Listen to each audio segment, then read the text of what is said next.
అదేనండి super markets, malls, డీమార్ట్లు ఏవేవో ఉంటున్నాయి కదా, అక్కడికి వెళ్తే గుండు సూది నుంచి ఇంకా పెద్ద పెద్ద మిషన్ల దాకా దొరుకుతాయి అంటారు కదా, అట్లా అన్నీ దొరుకుతాయి కదా. మనం వెళ్ళినప్పుడు చాలా మనసు కంట్రోల్లో పెట్టుకోవాలండి. లేకపోతే అది బాగుందని, ఇది తర్వాత ఉపయోగపడుతుందని, ఆ రేటు తక్కువ ఉంది కదా కొనుక్కుంటే అవే ఉపయోగపడతాయని 1000 రూపాయల సామాను కొనుక్కోవడానికి వెళ్ళి 4-5 వేల రూపాయల సామాన్లు తీసుకొచ్చుకుంటూ ఉంటామండి. అట్లాగే బట్టలు ఒకటి బాగా బట్టలు పెట్టారు, బట్టలు కూడా కొనడం ఎక్కువైపోయింది. పూర్వం మేమైతే చీరలు జరిగినా చిన్నపిల్లల బట్టలు జరిగినా కుట్టి మరీ వాడేవాళ్ళమండి.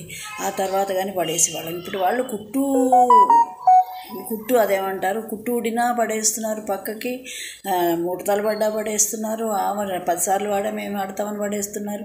రకరకాలుగా ఉంటున్నాయండి వస్తువులు కూడా. మనం తెచ్చుకునే 2-3 నెలలు కొన్ని పురుగులు పట్టకుండా ఉండవు కదా, అలా వేసుకొచ్చుకోవటం ఎందుకు? లేకపోతే మన కిరాణా షాపు, మన పక్క నుండి కిరాణా షాపులు 10 పైసలు ఎక్కువైనా తెచ్చుకుంటే మనకు అంత డబ్బు దుబారా అయితే కాదండి. ఈ విషయం అందరూ ఆలోచించుకోండి. మనసు కంట్రోల్లో పెట్టుకుని మనకు కావాల్సినవి మాత్రమే కొనుక్కోవాలంటేనే ఆ మార్ట్లకి, మాల్లకి, అలాంటి షాపులకి వెళ్ళండి. నా సలహా బాగుందా?